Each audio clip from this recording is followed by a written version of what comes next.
It's Friday night, everybody. You know what that means. It's Friday night. Let's have some fun.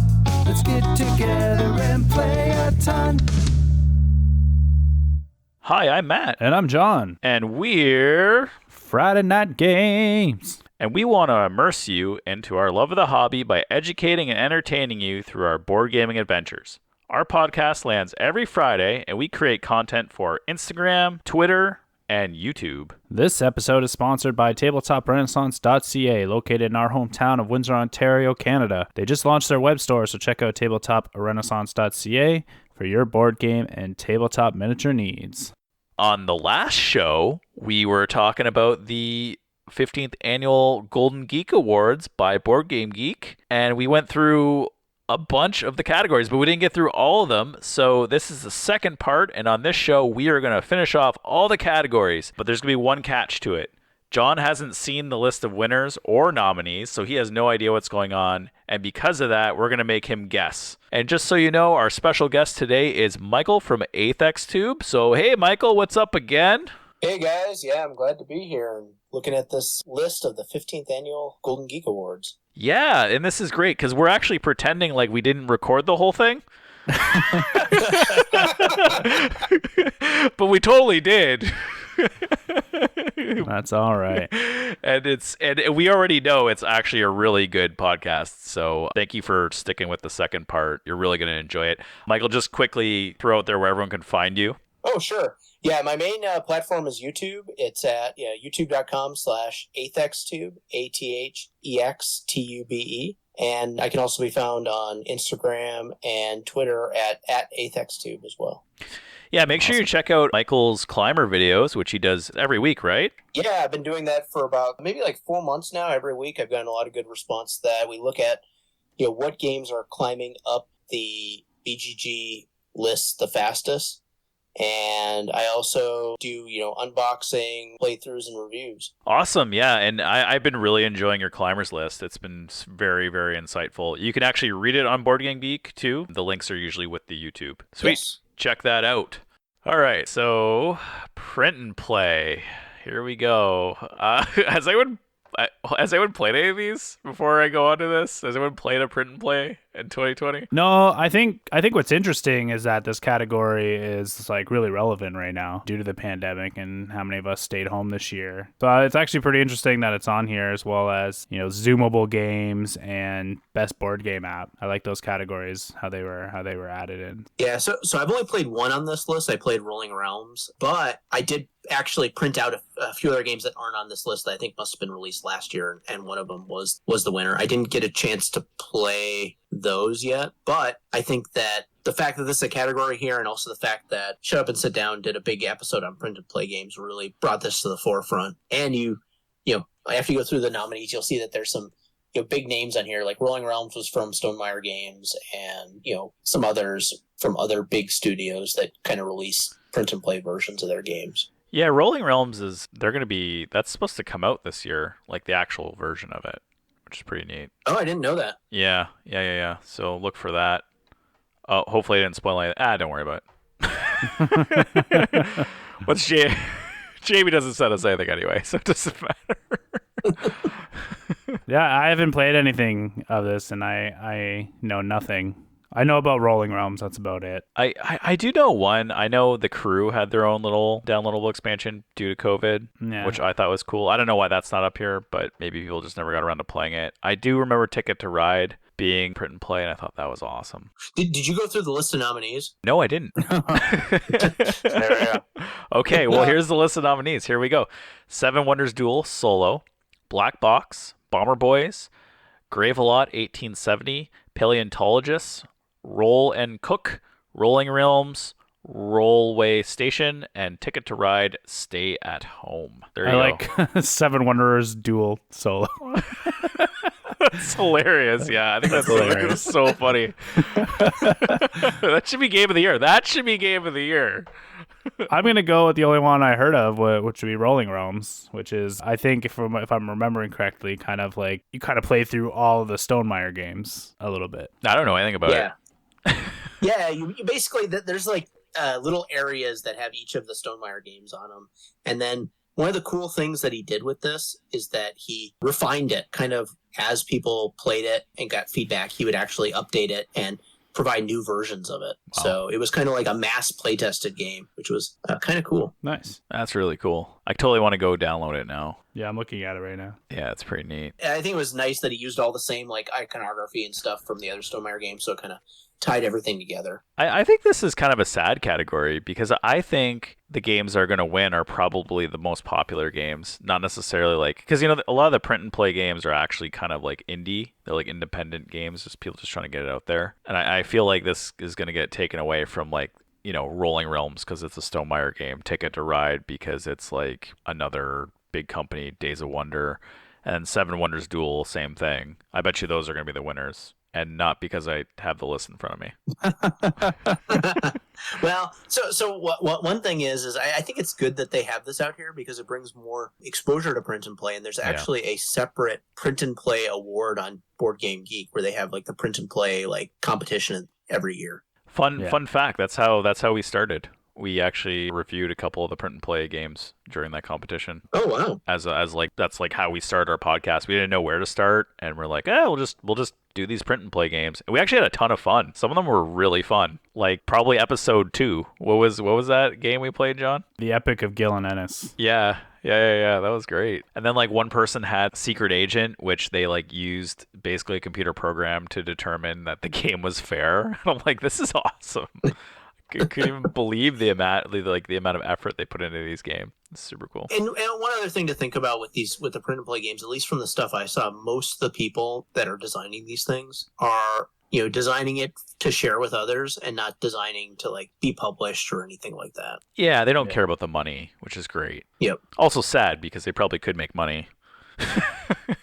Well, and I think later on there'll be some nominees here that were print and play games before they became published games. Yeah. Okay, well, so you said Rolling Realms, John. You're close as a runner-up. The winner was Seven Wonders Duel solo, probably because it's a hilarious title. And then runner-up was Rolling Realms, and then Ticket to Ride, Stay at Home. Makes sense. Yeah. So I did look up because I hadn't even heard about Seven Wonders Duel solo before this. I did look it up, and in the description here it says Home Alone, no opponents available to play Seven Wonders Duel with you, or maybe your partner or companion beats you every time. Come play this game. That's hilarious. Love it. Wow, yeah, they're clever. They're clever. I like it when they do. I like when people make jokes of things. You know. I haven't played the Seven Wonders Duel solo, but Seven Wonders Duel is so good. I could imagine that a solo version of it is very good too. Yeah. Exactly. Yeah, you're just adding in a bot, basically. Yep. Cool. All right, which, you know, is a very good lead into our next category. Very pandemic appropriate. Solo games. So just as a little note, Nice. a lot of them are solo variants and not necessarily solo only, but there are a few solo only on the list. So I'll go through the list real quick. We got Calico, Dune Imperium, Food Chain Island, Gloomhaven, Jaws of the Lion, Lost Ruins of Arnak, Micro Macro Crime City, Root, the Clockwork expansion, Super Skill Pinball, Forcade, Under Falling Skies, and Warp's Edge. Nice. This category really hits home for me because I feel like I play a lot more solo now. I actually think that my buying habit would be to go towards a game that's solo. If it doesn't have solo, like I'm less reluctant to buy it, I think, That makes sense. because I want to get my money's worth out of the game, I guess. Well, it's good for you because you learn the game to teach us, right? So you probably play your games more often than we normally would. Yeah, Because of the solo variants. for sure. Yeah, I mean, I also think solo gaming is becoming it's become a bigger thing in the last maybe like 5 years, that having a strong solo variant really enables, additional sales of games, and there's a growing group of people that play, or a lot of their board game time is played solo. Right here.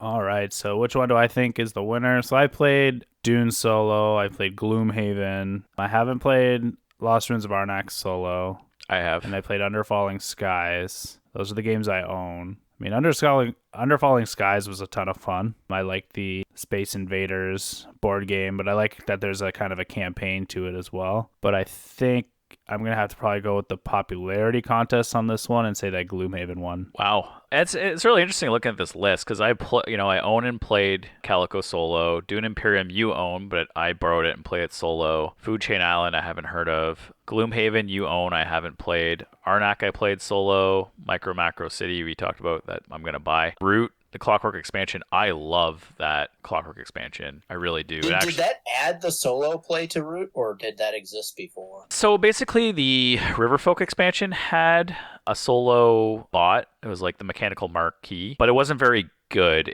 The rules and how it played out needed a lot of tweaking. So the Clockwork expansion was a project. It was called like the Greater Bot Project, and they basically made a bot for each faction that you could play solo against. It really, it made the game, it added a lot to me because then I could learn how to play the game and also learn basically the mechanics on how to teach anyone the game, which was really cool because, if you could do a bot, you could basically do any faction. So yes, there was, and it was by Letter Games in the second expansion, the Riverfolk.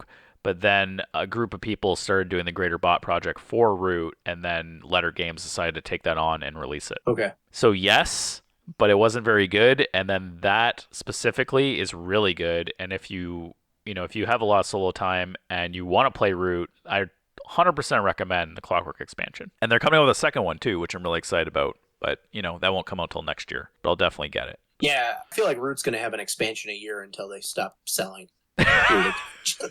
Yeah, they're never going to stop. That's what's going to happen.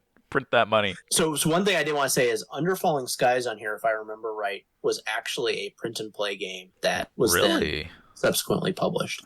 Really? Nice. I played it at Gen Con 2020, and I thought it was pretty good. I actually like Super Skill Pinball 4K better. Thinking back, I do really appreciate that game a lot, just because it plays like Space Invaders. There's a lot of dice tricks. There's a lot of dice decisions you got to make. I think it's really plays out really well. But it's cool. I didn't know that was a print and play. Yeah. So I guess it goes to show, the print and play do get noticed from publishers, especially. I think it won an award one year in the print and play competition. Wow. Good for it. That's awesome. Sorry, John. So what did you think won? I'm going with the popularity contest and said Gloomhaven. You're wrong. Okay, perfect. What's your second guess? I'm just going to go outside now. What's your second? Yeah, I have no idea. Mate, Root? No. Okay. No. Winner. Dune? Winner Lost is Ruins of Arnak? Winner is the game you own, and it's a solo game, and it's the print and play. So Under Falling Skies is the winner. Nice. Good for that game. Yeah, that's awesome. Big applause there. You know what? It's probably because that's like a strictly solo game. You know what I mean? I don't know about the other games on there, but like Under Falling Skies is only one player. So maybe that's why. Good for it. I think it deserves it. I think it really does. It's a good game. I'm going to play it again on tomorrow.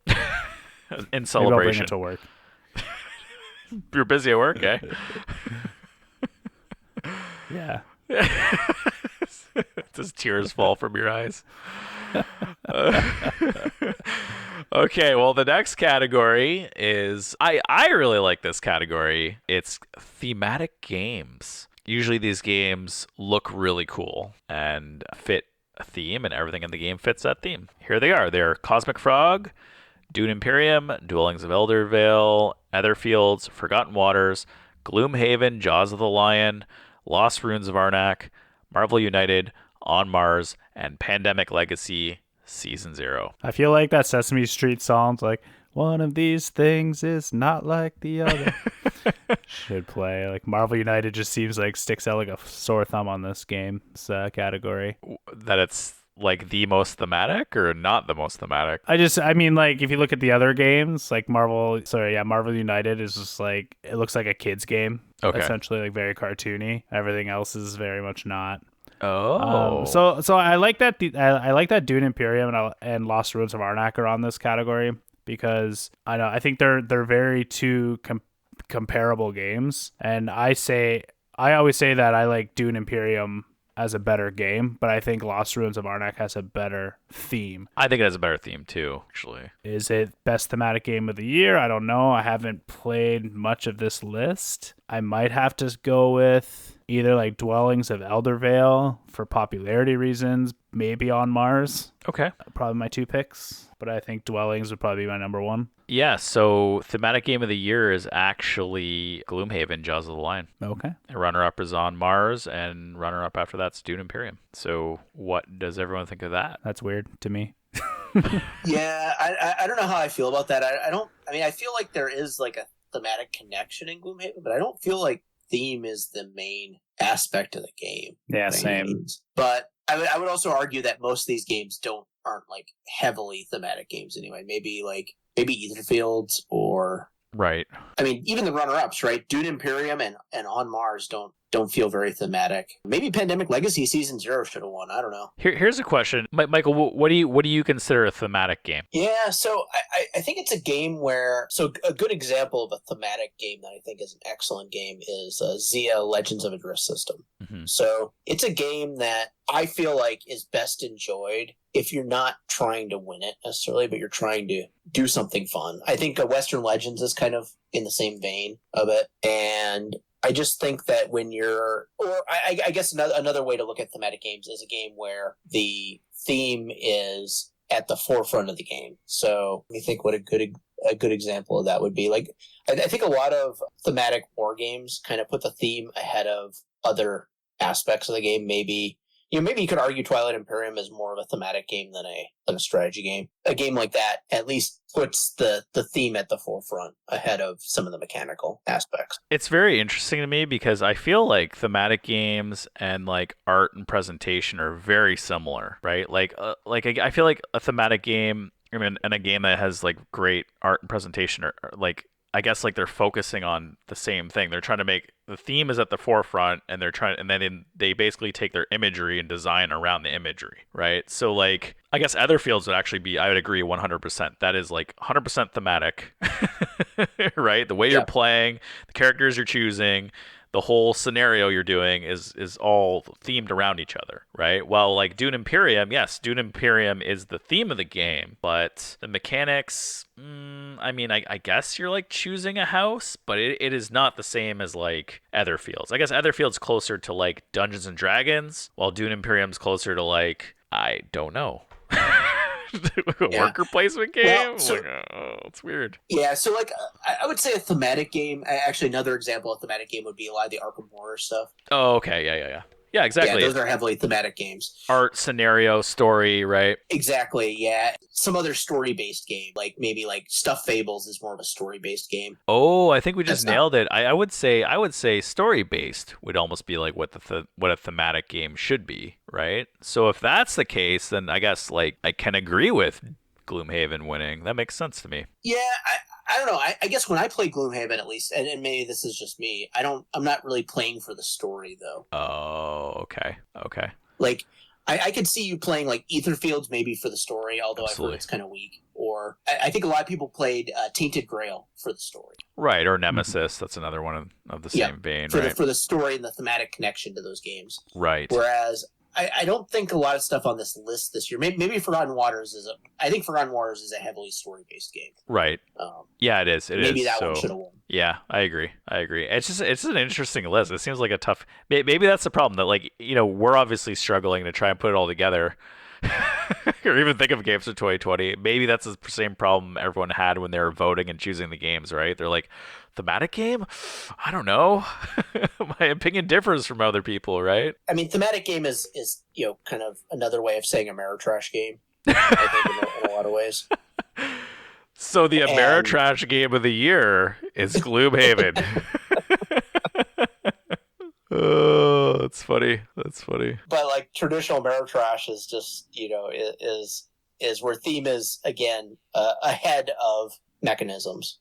Right. And a lot of these games are like a mishmash, right? Where you've taken like something that has a theme and you've put some mechanisms around it that are more Euro based, and you've created a game that is a good game that also has the theme tied into it. And I think that's where the line kind of blurs, along with the fact that the BGG audience is heavy Euro gamers, right? At least historically. Right. Yeah, which makes sense why you're looking at a bunch of Euro games in this list. I think I said On Mars won, right? I say, On Mars is one of them, Dune Imperium, and then Gloomhaven. So that makes sense. Yeah. Yeah, Gloomhaven won, and then On Mars and Dune Imperium. I think I would disagree that any of these probably should have won. Right. Say that none of them probably should have been there. So do you think Etherfield should have won, or Forgotten Waters probably? I think after talking with you, I think I'd be more leaning towards Forgotten Waters or. Right. I haven't played Pandemic Legacy Season 0, but I've heard the story and it is really compelling. Yeah, so I would be for that too. Again, I haven't played any of those, but I'd definitely be for Forgotten Waters, Pandemic Season 0. I played Dune Imperium and I played Lost Ruins of Arnak, and I could tell you that I would not put them on this list. Yep. Well, that was fun. So the next category is War Games. Oh, I don't know. I haven't played any Yeah, of we these can games. just skip the War Games, right? No one's ever played these. I feel like War Games are a big category, though, aren't they? Like, wouldn't that be like a big part of Board Game Geek? I think historically it was like if you actually look at back in the early days of board games, maybe, or early days of modern board games in the 90s, war games were a huge portion of the hobby. But I think as the years have gone on, it's basically just GMT that makes board games, and the rest of the world has moved on from that. That's crazy. I don't know what I could say, but I work with some person who was in like a military at some point in his life, and he actually got hooked on war games, and he would like do tournaments of it. And so like he found out I was into board games, and he's like, "Oh, have you played this game?" And I don't even remember what it's called. I'm like, no." And he's like, "Oh, it's like the greatest simulation of war, of like actual battle." And I'm like, "Oh." I mean, it sounds cool, but no, I've never played it. The campaign for North Africa. It was not that game, but although it wouldn't surprise me if it was, to be honest. All right, well, we'll just, without going through the list, we'll just say that Imperial Struggle and Undaunted North Africa probably won. Oh, and they did. Yeah. The most Euro of the war games.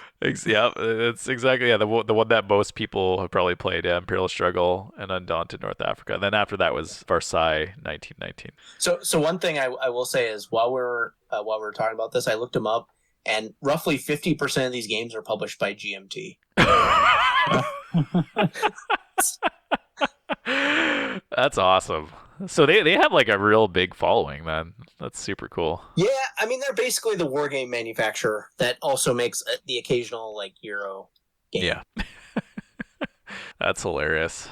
Well, good for them. They're probably killing it. All right, so the next category is, again, another very pandemic topical category called Zoomable Games. So I'm going to go over the nominees real quick. We got Floor Plan, Forgotten Waters, Half Truth, Hues and Cues, Monstrosity, My City, Rolling Realms, Search for Planet X, Super Skill Pinball 4K, and Welcome to New Las Vegas. Very cool. Yeah, this is an interesting list. I mean, I can definitely see, Floor Plan and Welcome to being super easy to play over Zoom. Yeah. And I mean, I can even imagine like the, Rolling Realms and other like Roll and Rights being that way.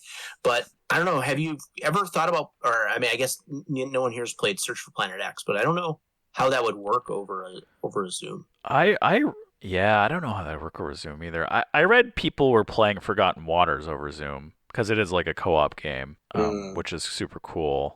And I actually heard a lot of people. Forgotten Waters isn't even a solo game, but people made a solo variant just to play it, which is kind of neat. Oh wow! Yeah, but yeah, I definitely agree with you. Like, Welcome to is definitely playable. Super Skill Pinball 4K is definitely playable. Any of the roll and rights are always playable, right? Because you could just do it on your screen. Hues and Cues, I agree with that. That makes sense. Yeah, I mean, I guess you just have to look at what games were played at any of the online conventions, and was it easy to play or follow along to their demos, right? Yeah, Hues and Cues, Monstrosity, My City, Half Truth. Yeah, I agree with all those. Yeah, I mean, I don't know what games you guys were playing at the online conventions. I only played like the heaviest of Euros. Yeah. It's funny you say that, because I think now that's probably when I'm going to play those types of games, is at a convention, because you could find people who want to play it, right? Sometimes it's hard to convince your group to do that, especially like the time commitment. I know your group's pretty good. They'll make the time commitment for it, but our group, it's very hard to get everyone on that time commitment, to be honest. Yeah, that's tricky. I mean, that was one of the, I think last year 2 years ago at BGG Con, I played 25 new games that I never played before in the course of like 4 days. Wow. Most of them that were like 4 to 6 hour games. Wow. How fried was your brain after that? After those sessions? Yeah, by the end of the weekend, I think I only had about one more day left in me of board gaming. Wow. You're like, and then I need to take a break. Yeah. I need to take a break from the game. Yeah, you like go to you like book a resort. Your wife's like, Michael, what's wrong? You're like, dude, I need to get away from everything right now. Everything. Humans, board games, cardboard. Yeah, I can see that. I was gonna say, which one did you think's gonna win the Zoomable game? I really have no idea. Just throw it out there, John. Let's go with Search for Planet X, because why not? You know, that's not a bad guess. That was a runner-up. Okay. The winner was Forgotten Waters, actually. Huh, interesting. I own that. Maybe we can play it on Friday then, Matt. You can Zoom it for us.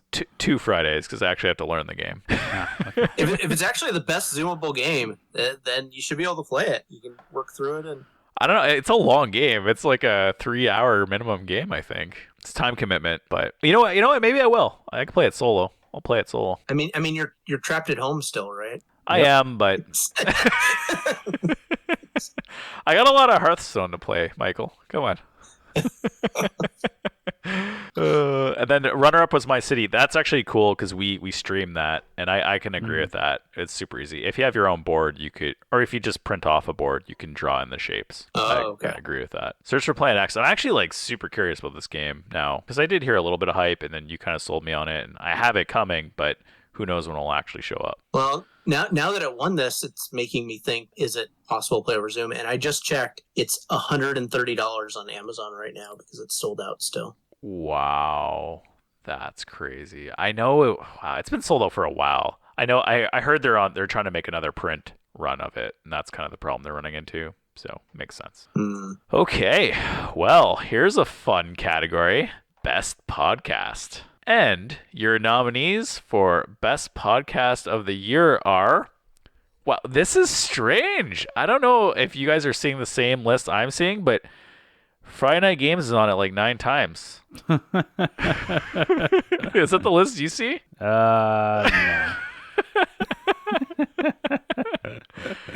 Okay. Obviously, I'm kidding. We're a little bit too small and too niche to be known, but I'll go through the nominees first. So we got Blue Peg, Pink Peg, Board Game Barrage, Board Game Blitz, Board Games Insider, 5 Games for Doomsday, Game Brain, a board game podcast with Matthew Robinson and his gaming group, So Very Wrong About Games, Space Cats Peace Turtles. Oh, I like that name.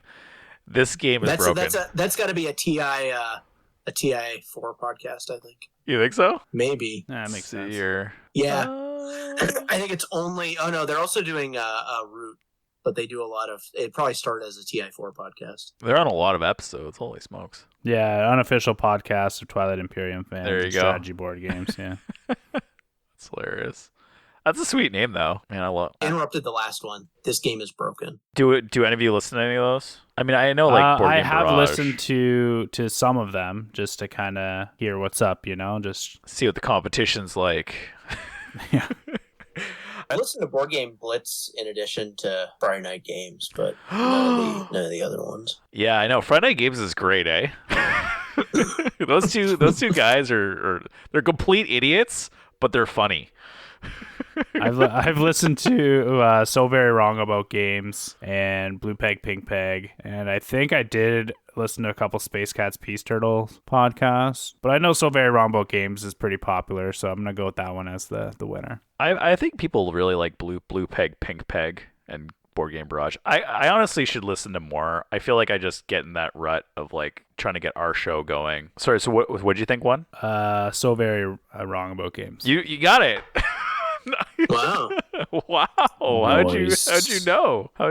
I think out of all the ones I've listened to, I think I've listened to that one the most. Oh, it's the best? And like multiple episodes. Oh, wow. And I hear that name throughout, looking at different like social media pages and stuff like that. Very cool. Well, and the third comment on the winners list was 2020 was a rather dull year in my opinion. I am, however, very happy to see my favorite board game podcast being winner this year. Oh, There you go. that's awesome. Yeah, who won? I'm gonna check and see who won last time. So I feel like the list was very similar. Heavy Cardboard won last year. Okay. But funny note, So Very Wrong About Games was runner up.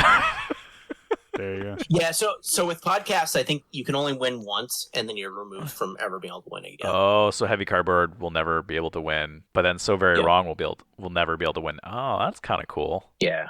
Maybe we'll get a chance. Well, we just have to keep going. There we go. We just never end.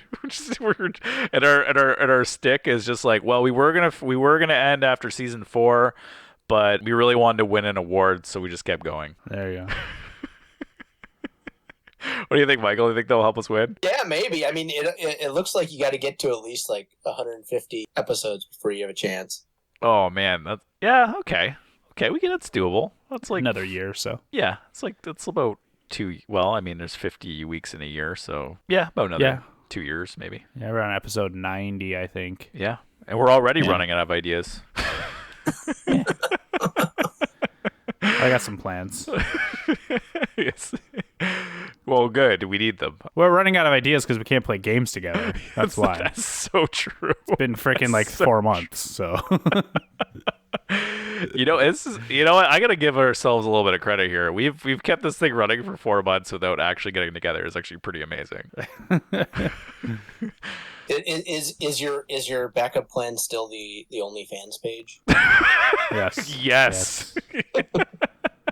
Although I don't know who's gonna want to watch that though. It's gonna be like this. Someone hacked my credit card and tried to purchase a OnlyFans thing for Friday Night Games. Smart. No. I got this thing on my a text from my bank. They're like, someone charged like a penny to this like website. Wow. Like, what the hell? Just a penny? It's the cheapest OnlyFans. What were they watching? That's disgusting. Well, that's what they do. They charge you first. That's weird. Oh, yeah, it's a weird thing. I don't know. I've never done OnlyFans. I digress. even though we're on it. No, we're not on it. Do not look us up. We're not on it. Okay. Well, that was funny. So the next category is another COVID pandemic relevant category. It is Best Board Game App. That's really cool. There's actually a lot of good apps this year. So I'm going to list them. So Cartographers, Charterstone, Codenames, Fury of Dracula Digital Edition, Game of Thrones, the board game Digital Edition. Oh my lord. Imperial Settlers, roll it right. Labyrinth. Digital Edition. Digital Edition. Labyrinth, The War on Terror 2001, Digital Edition. Roll for the Galaxy, Digital Edition. Root 2020. Wait, why is it Route 2020? Well, that's just probably what. There's probably like another Root game. Oh, it's funny. Sagrada, Spirit Island, and Wingspan. Yeah, I think that's pretty cool. There's a lot of good games there. Yeah, I love the Cartographers app. Oh, really? It's so good. Yeah. I play it when I sit in my kids' room when they're trying to fall asleep, and so I'll play Cartographers pretty much every night. That's awesome. Because I'm a big fan of Roll for the Galaxy, and I played that a bunch of times. And what I learned is I'm really bad at Roll for the Galaxy. I can't beat I think even the medium computer or the hard computer might be constantly beating me. They are really good at it. Did you take any strategies away when you play it? Because that would be really cool. I kind of, after being beat by the computer so many times, I kind of stopped playing it. But I did develop some improved strategies in terms of really going after a very specific, early in the game, deciding on a strategy to go for and just doubling and tripling down on that strategy seems to nice. Pay some dividends. But it's really about optimizing your dice and actually trying to guess. If you really want to, I think if you really want to do well at Roll for the Galaxy, you have to be constantly guessing what these computers are going to choose, which is really hard because the computers do some calculation and maybe even look at what you're choosing and choose other things. Oh yeah, so it cheats. It might, it might cheat to be so good. It's hard to say, right? Yeah, it probably does. I know how computer programming works, and if I was a computer programmer, which I am, I would definitely program it to cheat. Yep. Is the app pretty intuitive for Roll for the Galaxy? Like, can you feel like it's pretty easily playable? You can play the games ridiculously fast, like 15-minute games. Oh, that is awesome! Damn, yeah, because so I haven't played any of these apps. I've seen Spirit Island played, I've seen Wingspan played, and Root, and I was very impressed at the quality of Root specifically and Wingspan games specifically. But I really liked hearing that I could play these games really quickly as opposed to like setting it up, explaining rules. Sometimes it's nice to have the computer there to just kind of help you, to guide you through your process, right? I think that always helps. I was kind of surprised they made a couple of these. I never really thought of Charterstone as being like an app game, like a game that should like have an app made. Isn't that a legacy game? I thought that was like a legacy game. It is, yeah. Yeah, that's a little strange. The other one that was kind of surprising to me was I don't even know what this Labyrinth thing is. I've never even heard of that game. But besides that one, apparently this game is like super popular. Really? Yeah, funny story. We were actually asked to review Labyrinth when we first started like 2 years ago. And honestly, I had no idea what I was doing at that time. And I'm like, I don't know what this game is. I'm like, is this a joke? Are you trying to scam me?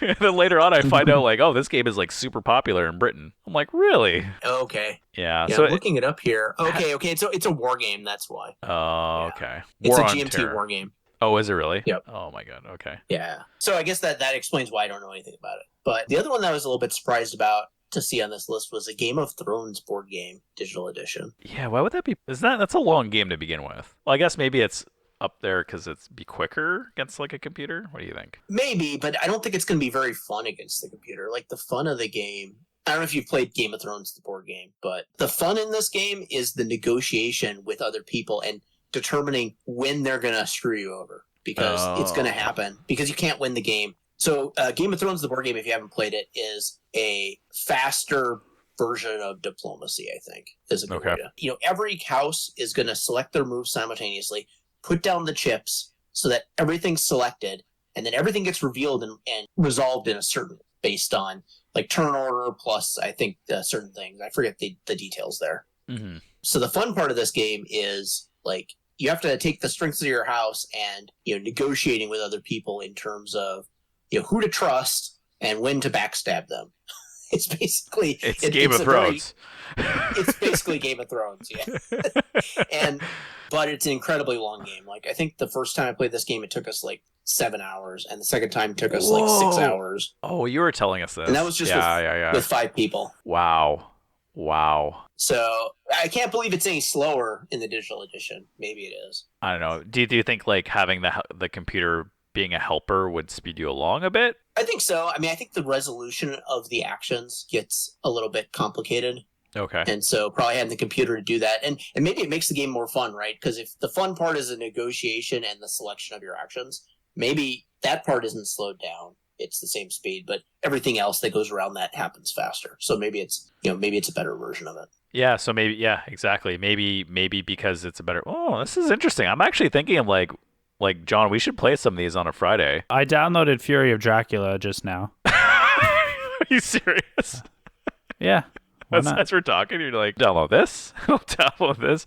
Fury of Dracula we played a long time ago. I wasn't part of the group then. You were in Toronto, yeah. But man, we had a fun time playing that one just because we had 2 people in the game and one person was pretending to be Dracula. I don't know why. It basically ruined our whole game because we thought he was Dracula and he's like, no, I'm actually a regular person. Or like, why are you pretending to be Dracula this whole time? The whole point is to find Dracula. Was that Bill or Zach? Zach was pretending to be Dracula and Bill was actually Dracula. And Zach is like going around pretending to be him. And so we actually thought he was Dracula. And he's like, no, I'm actually the dude. And I'm like, why are you helping Bill win? And then Bill tells us that he is Dracula, which turns into like a different game of basically you're running away from Dracula. And he's just murdering us because we weren't preparing for Bill to be Dracula. We were like giving him items. It was bananas. Like this is. Oh wow. Oh, I know. We're like this, which kind of ruined my experience because it was a long game to learn. It was a longer game to play. And set up, and then we ended up going that direction. But great story, though. Yeah. You guys should play it. I think it's a really good all one versus many game. It is. Yeah, I do agree. I did see a lot of the elements of it being fantastic when we played it, but it was just hilarious how our game turned out. But keep going, Michael. I do think Dracula has a little bit of an advantage in the game, though. So if the person's played Dracula before and can figure out the tricks to do, there's some things you can do that makes it very difficult for the hunters to win. Yeah, I think there's like a quick movement or something. They obviously go extra spaces, but yeah, I kind of remember you're talking about that. Oh, they can. Yes. R. So which game actually won? I didn't guess, so yeah, I guess I'm gonna totally throw popularity to the wind here. And when Root launched digital version on like Steam, people went freaking nuts. So I'm gonna say so based on popularity, what other game is up there? I'm gonna go with Cartographers because that was a really awesome game from last year, and I really love the app. And then for shits and giggles, Wingspan. Wow! Wow, you nailed it, dude. You got it all right. Got it all. Yeah. Nice. That is hilarious. Yeah, that was more, all popularity, I think, for that one. Wow. Well, that brings us to final two categories, which are the meat and potatoes of the Golden Geek Awards. These games will probably sell tons of copies, if not already have sold tons of copies. Even the runners-up will sell tons of copies because they're all fantastic games. Okay, here we go. Medium Game of the Year nominations. This is exciting, actually. This is like the moment I look forward to every year. Actually, like medium games are what I really love playing, so this is really exciting. Okay, here we go. Beyond the Sun, Calico, Dune Imperium, Fayum, Fort, Lost Ruins of Arnak, My City, Nidavellir, Oceans, Pandemic Legacy, Season 0, The Red Cathedral, and The Search for Planet X. All great games. This is awesome. Okay, let's discuss this. I'm going to throw something out here. I don't think some of these are medium games. Oh my god, I was going to say the exact same thing too. Let me guess. My City. Yes, that's to me is a light game. Yeah. And I haven't played Calico, but I'm pretty sure that's a light game. I play Calico, and I actually think it's a light game too. I don't know how it got on medium. I don't know who was like spamming the medium button. Board Game Geek.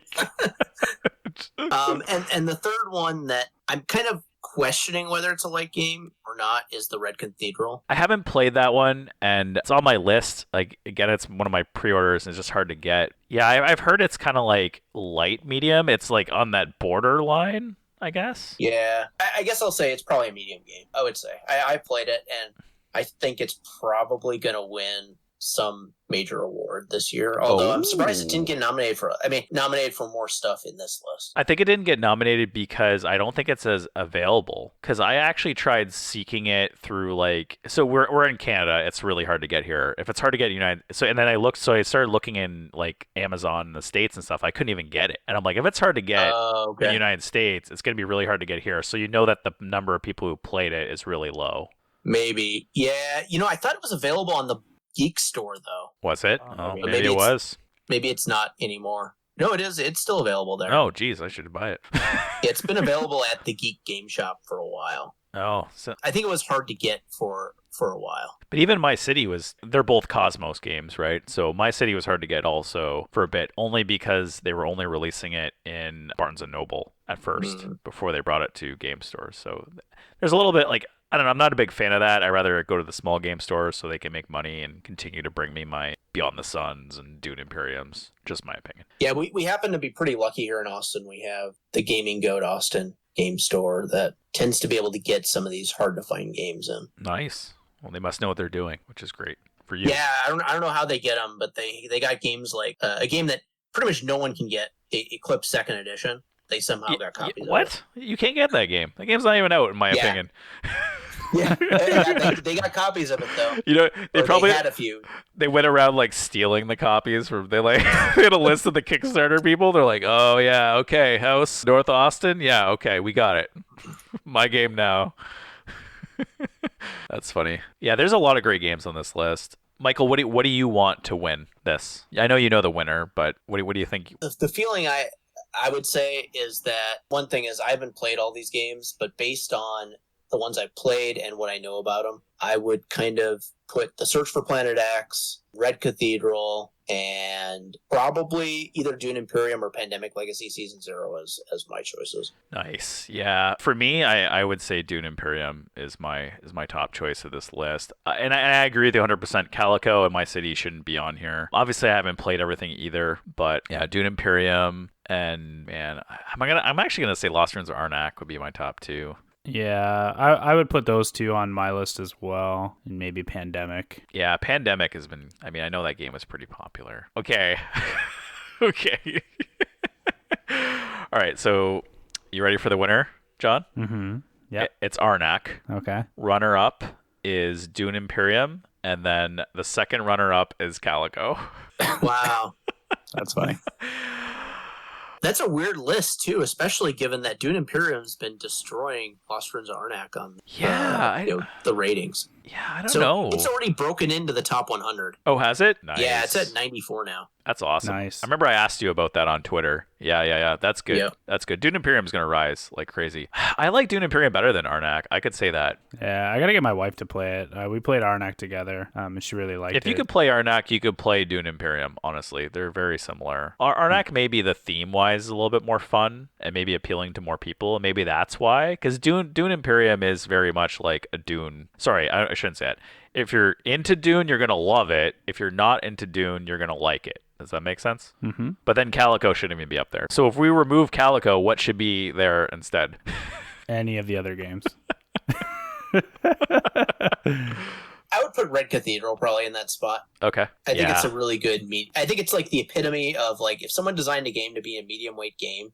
I would say the only thing about Red Cathedral that maybe is a knock on it is its artwork / presentation is not the best. But I think they did that to keep the cost down. Like if you look at the cost of the game, it's pretty cheap. Yeah. Really? I thought the artwork looked really nice from what I've seen of it. But the components aren't as great? Is that what you're saying? Yeah, I mean it's just cheaper, right? I mean it's a $35 retail game. So that means that cheap. They have to. I mean, that's like one of the cheapest games I've seen in a long time. That's like a regular board game. The board is, I think, kind of thin, and the card. I don't know. I just think that they could have maybe rethemed this and made it a better looking game. Okay, I agree with that. I do appreciate those companies like Cosmos and Pandasaurus keeping their game prices down, because even like Brew is coming out soon. I'm excited for that, and that price point's only $35 too, so that's pretty awesome. So I do appreciate that. So on the other hand, I'm like, that's not a terrible thing. Although we're obviously the three of us are board game consumers. We would like higher quality stuff when we buy our games, right? So a collector's edition of something like that would be better for us, to be honest.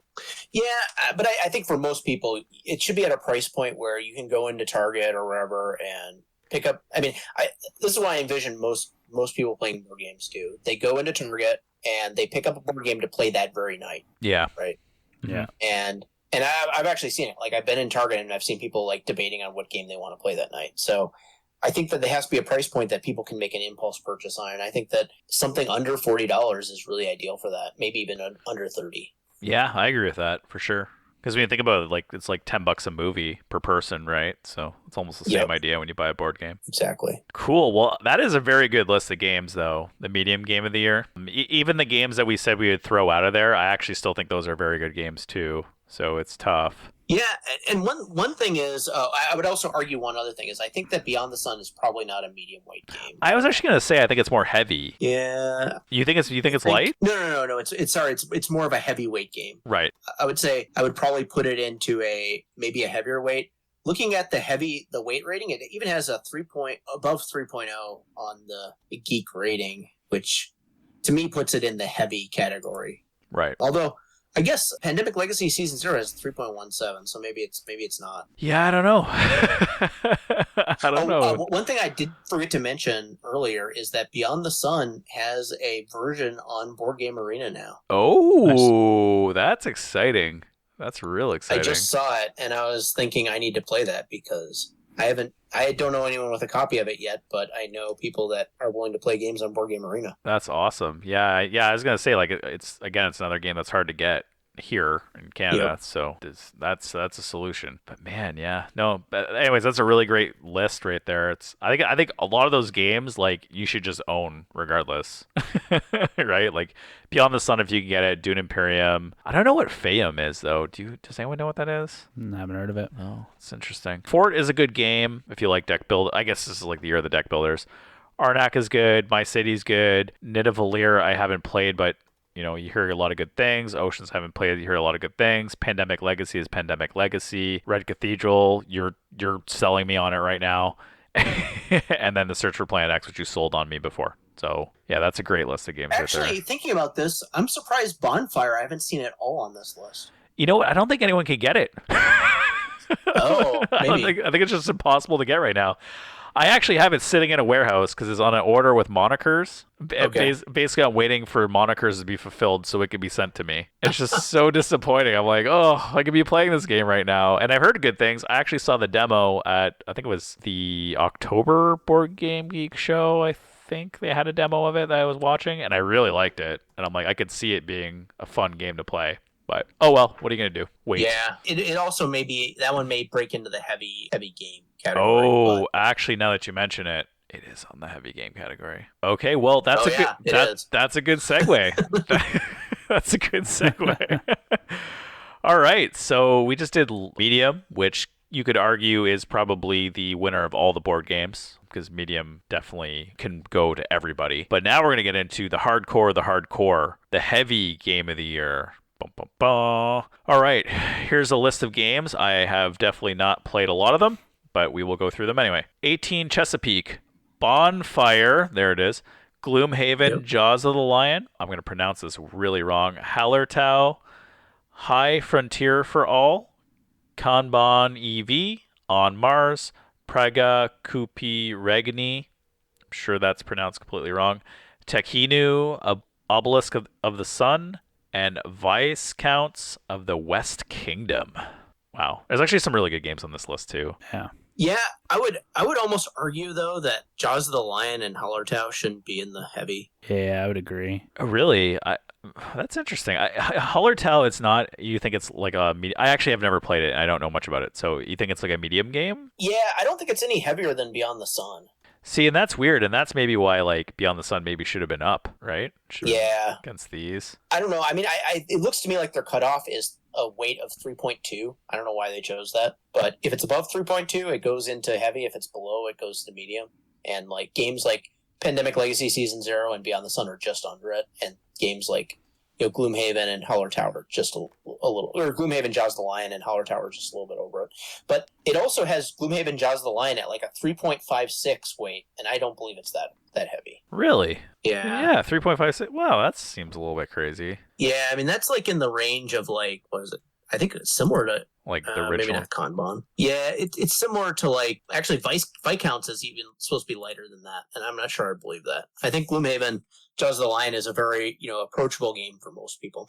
Oh, that's one thing I was going to say. I've played Viscounts. I actually think Viscounts is more medium, to be honest. It has a lot of components. I was going to say the same, yeah. Has a lot of components, but I played Tekhinu and I played Viscounts. And Tekhinu is definitely a heavy game. And it's a heavy game when the rules have rules. Like you have like basic rules, and then you're like, oh, I got to learn more rules on top of that for every rule. So like Tekhinu is definitely up there. Viscounts, I think, is a pretty. I guess it could be complicated because there's a lot of decisions, but the game flow and strategy of it's all pretty straightforward, in my opinion. Well, if you want a game with a lot of rules, play High Frontier for All. Oh, really? I almost bought that yeah. actually. I was trying to do like a little fun segment, which will be coming up very soon once a bunch of content creators get their stuff to me. But I looked into it, and then I'm like, whoa, 4.77. Uh-oh. Yeah. So I actually learned to play it at BGGCon online with a guy that, he knows the rules in and out. He was teaching it to us. Okay. It took him an hour and a half to teach us the game, and then Whoa. we played it for about 7 hours, I think, and we got through like a small piece of the game. You played it for 7 hours? And you got through, oh my, that is crazy. And apparently, even with that, we made some like errors in the game. Oh, I'm like, sure. We made some mistakes. Even with a guy that knew exactly everything. The rule book is like a dense 35 pages. Wow. And the thing is a lot of these things are like complex calculations and very you're really optimizing very small things with High Frontier.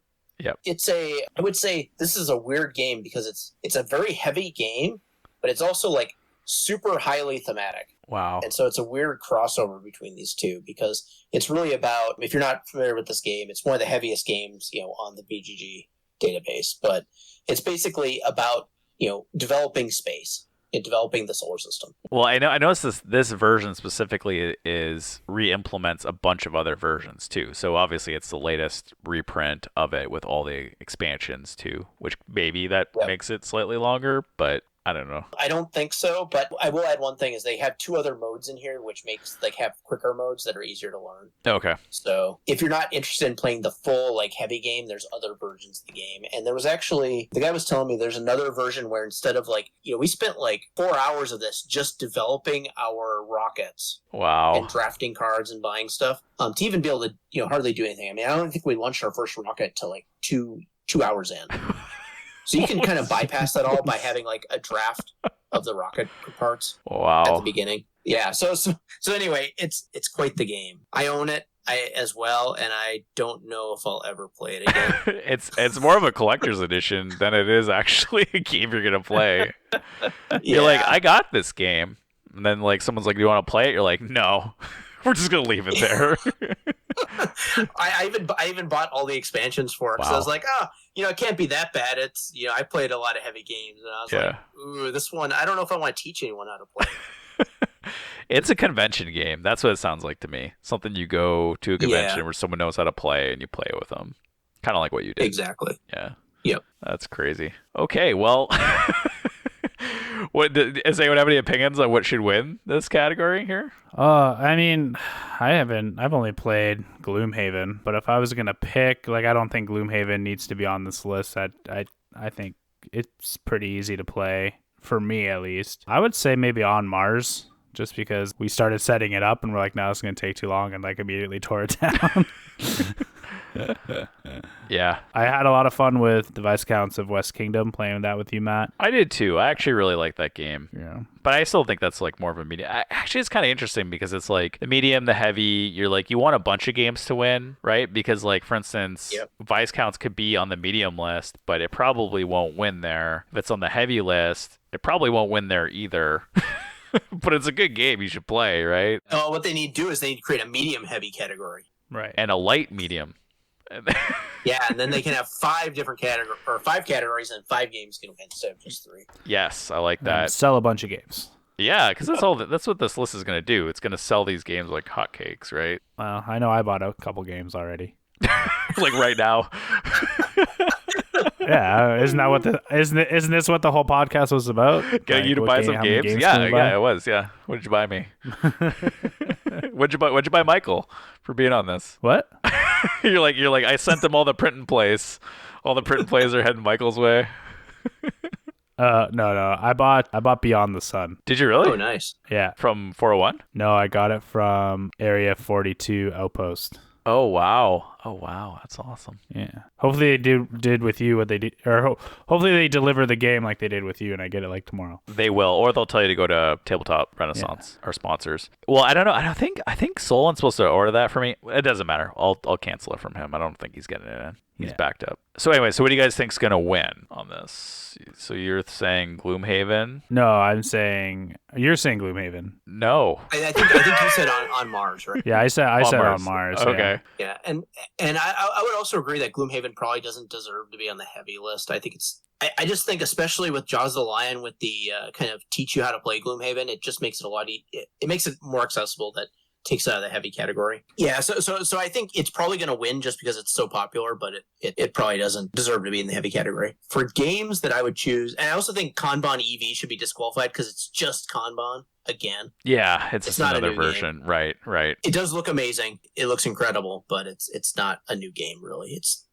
not even, I wouldn't even consider it a second edition because you can play the original Kanban with the slight rules modifications, without any problem, or the Kanban driver edition with the rules modifications without any problems. I think I would choose between On Mars and Bonfire as my top choices here. I think that I think Bonfire is probably the better game. Have you played Bonfire? Yeah, I played it. I think it's really good. I think it's a Stefan Feld game that actually looks good, and I think there's a lot of cool stuff that he did with the mini games in this. Mm-hmm. So the way Bonfire works, it's an action selection game, but your actions are selected using these tokens that you build up, and you can get the tokens by placing these like 3 square things in your map, and depending on how you place them depends on the number, gives you a certain number of tokens that then you can spend to do actions, and then the actions do different things, and the end goal is to obviously get victory points. And there's a bunch of different ways to get victory points, like a normal Stefan Feld point salad game. But I think the things that he does differently here is that, one, the game looks really good, which most Stefan Feld games objectively look terrible. And the second thing is he did this cool thing with creating this kind of polyomino light game in with the rest of his other mechanisms, which I don't think he's done in any other game. And I think it works well for controlling the action selection. Nice. Yeah, I want to play that game so bad. I know. Well, actually, it's on a funny note. You almost bought it, John, and I told you not to because I had it on order. Yeah, you can get it at Brimstone right now too. Yeah, I know. I know. I should cancel my order and separate my pre-order from Bonfire. Just do it. Or I'll call them up maybe. Be like, just charge me $10, ship it. Yeah, I definitely want to play Bonfire. I definitely agree that Kanban shouldn't be on there. I guess on that note, you could argue High Frontier for All might be, because it's re-implementation, may not necessarily need to be on there. But you are right, it does have the newer rule set to it, so maybe that's a good thing. Yeah, I think maybe High Frontier deserves to be on it just because it's changed enough from 3rd edition. I know what it is. No one's actually gotten through the other games. So it's like a brand new game for Heavy, right? You haven't actually finished it. Yeah. You started 3 years ago, and then now you're finishing it finally, right? Yeah. I should say it because Ion Game Design, they put some trust in us too, and they're a pretty awesome company, but it's funny. Okay, well, on that note, what do you guys think won? You said On Mars, John? On Mars, yeah. Yeah, you're wrong. What do you think actually won? Well, Michael said Gloomhaven. You got it. There you go. And then On Mars is a runner-up, and then all right. The second runner-up was Viscounts. You know what? Okay, so that's the final category. That is the big shebang. That is the biggest heavy game of the year. So basically, the best game of the year that's heavy is Gloomhaven, Lost Ruins of Arnak is medium, and Micro Macro Crime City is light. So I just want to point out something. I think I want to get your opinion on it, both of you, Michael and John. Do you think so? We just agree that there should be more categories, right? I think it should almost be like 1 to 2 is a category, 2 to 3 is a category, 3 to 4 is a category, and then 4 to 5 is a category. Am I wrong? Like for weight? Yeah, that seems accurate. Because it just seems like 3.2 to 5 is just like there's like, I don't know, like comparing On Mars to Viscounts is crazy to me. Mm-hmm. You know what I mean? Like, I don't think that those two should be in the same category. I'm just pointing it out there. Well, I think one thing is I think games have gotten, in some ways, their heaviness rating has been getting heavier, even though the games haven't necessarily gotten heavier. Mm-hmm. So maybe there's been some skew in that, right? Like, I don't think anyone would think that Calico is a medium game, but it's in there. Yeah, I don't even... And why is Santa Monica in the light game and Calico's in the medium game? To me, that's a very good point. That's a very good... Yeah, I'm looking. Calico is 2.17 for weight. Yeah. Oh, and then Santa Monica, this has to be under 2. It's 2.14. No.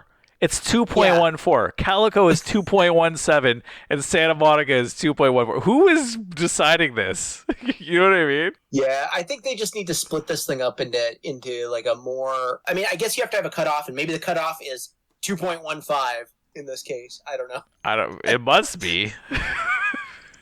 But I think their granularity for these games, they should really look at expanding the list and having 5 different groups. Yeah, I agree.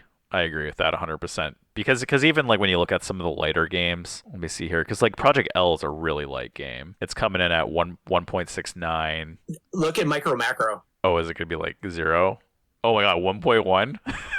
Yeah. Yeah. So like, and you're comparing that to something that has like a rating of 2. You're like, okay, so micro macro is probably just like you throw it on the board, you know what you're doing right away. And then like Santa Monica, you got to read some rules for at least half an hour, right? Like, Yep.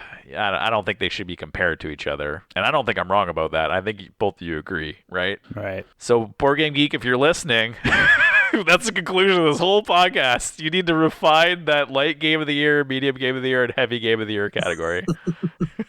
And put us on your podcast list. Nah. I like being indie. No, we don't want that pressure. Yeah, and then we have to like yeah, that comes with a lot of pressure, John. That's like, okay, now you got to produce every week and 2-hour content. Be like, oh, actually, can we be put on the other list where we don't have that pressure? But yeah, anyways. Well, this has been a lot of fun.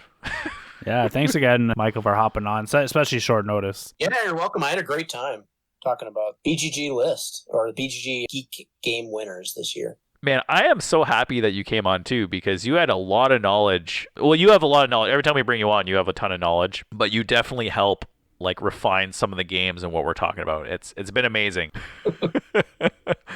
So thank you so much for joining us, and even coming on at the last second, man. You're my hero. So thank you. You're welcome, guys. And I love coming on your podcast, and I like listening to it. Appreciate it. Thank you. Awesome. All right. If you like what you hear, don't forget to like us on your favorite streaming platform and give us a review on Apple Podcasts. You can follow us on our social media, Instagram @FridayNightGames_official, Twitter @FridayNightGMS, TikTok @FridayNightGMS, or you can check out our website, FridayNight.Games. If you have a game that you'd like for us to preview on our podcast, shoot us at info@FridayNight.Games. And again, I'm John. I'm Matt. And it's Friday night, so let's have some fun.